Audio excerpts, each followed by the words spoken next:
Ya, apa kabar pemirsa? Kita berjumpa lagi dalam program Indonesia Bicara. Saya Herjuno Syaputra. Kita tahu jumlah positif corona terus bertambah dan pemerintah pusat dan daerah dorong untuk satu suara dan mengkomunikasikan dengan baik terkait penanganan COVID-19. Atas apa strategi yang harus dilakukan untuk mencegah laju penyebaran virus COVID-19 ini? Sebelum membahasnya lebih detail, kita saksikan terlebih dahulu tayangan berikut.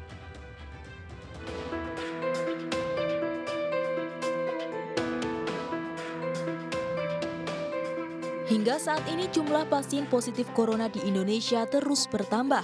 Seluruh pasien kini diisolasi dan dirawat intensif di sejumlah rumah sakit di tanah air. Sementara itu, puncak penyebaran corona di Indonesia diprediksi terjadi mulai akhir Maret hingga pertengahan April 2020. Hal ini diungkapkan oleh pakar matematika Institut Teknologi Bandung, Nuning Nuraini, di mana perhitungan puncak pandemi corona di tanah air dimulai sejak pengumuman kasus corona pertama pada awal Maret 2020. Nuning juga memprediksi jumlah kasus maksimal di Indonesia akan mencapai 8.000 kasus dengan kasus baru terbesar 600 kasus. Sementara itu, Badan Nasional Penanggulangan Bencana BNPB memperpanjang status darurat akibat virus corona di Indonesia. Masa darurat berlangsung selama 91 hari hingga tanggal 29 Mei 2020. Karena pada saat itu kita perlu bekerja dengan cepat, kita perlu membutuhkan dukungan operasi darurat sehingga atas persetujuan dari Menko PNK saat itu disetujui untuk mengeluarkan Kepala BNPB mempunyai kewenangan mengeluarkan status keadaan tertentu darurat penanggulangan penyakit coronavirus ini. Kemudian karena ini skalanya makin besar dan Presiden memerintahkan untuk melakukan percepatan, maka ada perpanjangan status lagi. Status saat ini karena tertentu diperpanjang lagi karena sampai saat ini belum ada daerah-daerah ataupun nasional yang menetapkan status keadaan darurat. Guna memutus tali penyebaran virus COVID-19, pemerintah Indonesia melalui Kementerian Luar Negeri meminta masyarakat untuk mengurangi kunjungan ke luar negeri. Pemerintah juga menangguhkan kebijakan bebas visa selama 1 bulan. Di sisi lain, permintaan lockdown sebagai antisipasi penyebaran virus corona dari berbagai pihak ditolak Presiden Joko Widodo. Diperlukan strategi yang matang dalam mengambil kebijakan guna memutus tali penyebaran virus corona. Bahwa kebijakan lockdown, baik di tingkat nasional maupun di tingkat daerah, adalah kebijakan pemerintah pusat.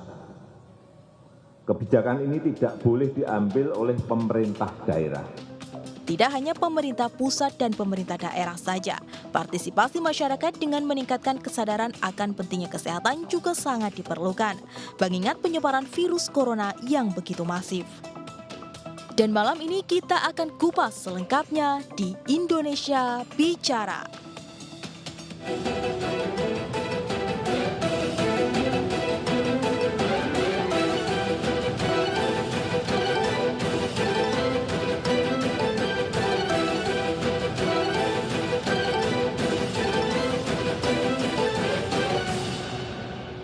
Ya, seperti biasa kita hadir di Indonesia Bicara dengan akan berbagi dengan beberapa insight dari narasumber yang biasanya kami hadirkan langsung di studio. Namun kali ini karena memang kita juga ingin meminimalisir, mengurangi kontak langsung dengan banyak pihak, kami pun mencoba untuk berdiskusi ini melalui sambungan Skype dengan beberapa narasumber yang sudah kami coba kontak. Dan kita akan bergabung terlebih dahulu dengan ada rekan kami, ini ada, sebentar saya boleh cek, ada Mbak Sidrotun Naim, HD MPA, virologis dan analis kebijakan, Indonesia Strategic Institute, alumni Harvard University. Saya sapa dulu, Assalamualaikum, selamat malam.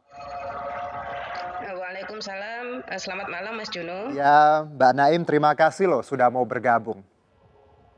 Ya, sama-sama ini, dan saya juga mengapresiasi iNews memulai telekonferensi, telewawancara ini cara yang sangat baik sebagai edukasi social distancing. Ya, kita tahu bahwa memang sekarang ada rule seperti itu dan kita semua berharap agar hal yang kita lakukan apapun dampaknya kecil, walaupun ya sounds mungkin bagi sebagian orang ini kurang tadi dirasa major, tapi ternyata memang social distancing sangat perlu ya Mbak Naim untuk saat ini ya.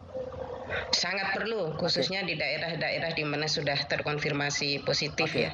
Baik, kita tahu Mbak Naim, beberapa waktu lalu ada pembahasan dari banyak ahli kesehatan dan juga dari perwakilan dari gugus tugas percepatan penanggulangan COVID, di mana Anda juga ada di dalamnya. Hasil rekomendasi yang bisa Anda share untuk kami di sini, seperti apa dari pertemuan ini? Mungkin yang paling penting dulu ya, yang pertama tentu saja keamanan tenaga kesehatan yang saat ini menjadi garda terdepan. Baik. Jangan sampai justru mereka terancam misalnya karena kurang APD dan lain-lain. Kemudian yang kedua, langkah untuk mencegah atau mengurangi saat ini itu mau tidak mau kita harus segera melakukan screening masif. Karena kalau kita tidak melakukan tes, ya tidak akan pernah ketemu itu ya yang positif itu siapa saja. Atau kalau tesnya sangat sedikit, padahal yang berpotensi terpapar sudah banyak, ya kita kehilangan banyak sekali. Akhirnya mereka tetap berkeliaran di luar dan menyebarkan ya. Oke, kalau bicara screening masif, ini berarti bahwa metode pelacakan yang sebelumnya dilakukan itu tidak efektif karena mengingat jumlahnya kan tiap hari bertambah. Itu kenapa Anda dan juga rekan-rekan tadi punya rekomendasi bahwa screening masif ini salah satu cara untuk tadi mengurangi angka ini yang terus bertambah. Ya benar sekali. Jadi ini di sini kita bukan mengorek-orek kesalahan ya, tapi yang jelas kita jangan mengulangi dan memperpanjang kekurangan selama ini. Apalagi Indonesia ini bukan negara pertama yang terdampak coronavirus. Kita belajar dari negara lain. Dalam hal ini yang paling relevan mungkin Korea Selatan. Korea Selatan dengan penduduk 50 juta melakukan lebih dari 250.000 testing ya. Ya, kita tahu itu bahwa di Korea sendiri sudah dilakukan. Berarti kira-kira kalaupun nanti akan screening masif, polanya akan sama seperti Korea, seperti itu gambarannya, Korea Selatan. Kira-kira akan sama dan tentu saja Indonesia ini kan wilayahnya luas.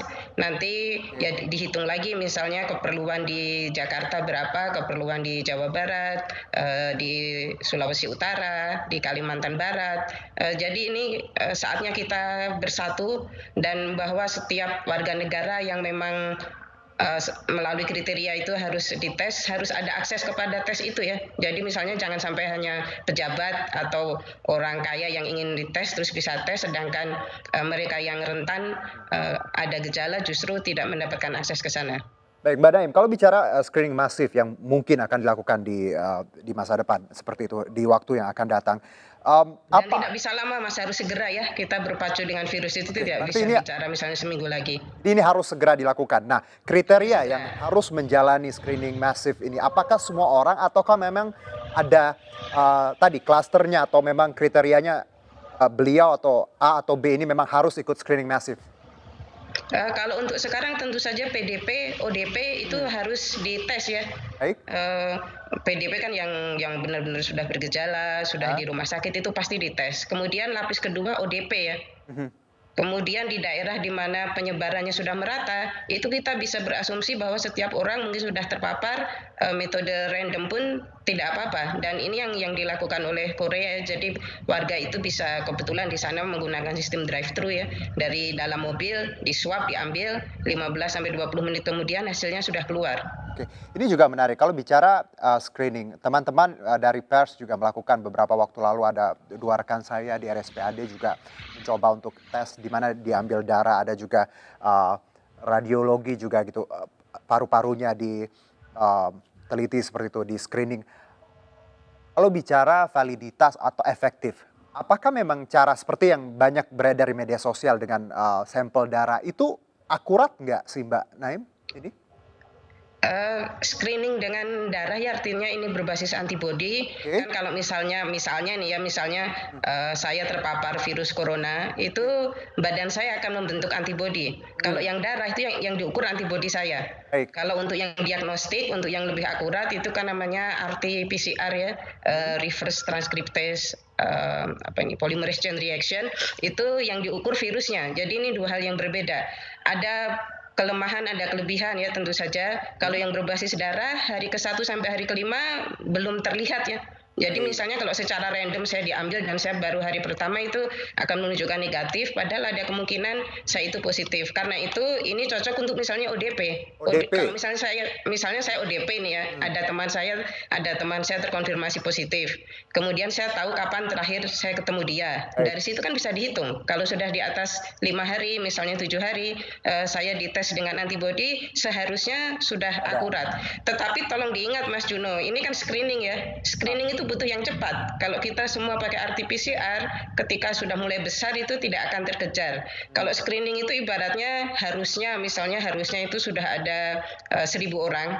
Yang terdeteksi 500 pun itu sudah sangat baik, karena begitu terdeteksi yang positif ini segera diisolasi ya. Kalau yang parah ya harus dalam perawatan, dan 80% itu sebetulnya kan tidak butuh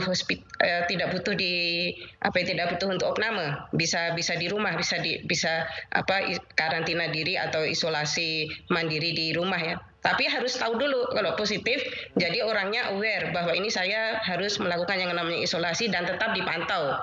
Kan kalau kita tidak sakit, saya juga sekarang semua orang di rumah kan ya. Tapi kalau dia positif, ya nanti kalau tidak parah bisa di rumah, tapi ada pemantauan. Oke, lalu Mbak, kalau Anda dan tadi rekan-rekan yang sudah beberapa waktu lalu rapat seperti itu dengan gugus tugas percepatan penanggulangan COVID ini, ada rekomendasi screening masif ini. Kenapa sampai sekarang belum ada tindakan seperti itu? Apa yang ditunggu pemerintah?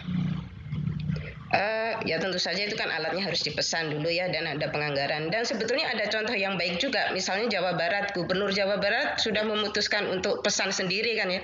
Jadi pesan sendiri, dan seperti beliau sampaikan bekerja sama dengan ITB dan Unpad, running sendiri. Jadi di sini peran aktif kepala daerah juga sangat penting.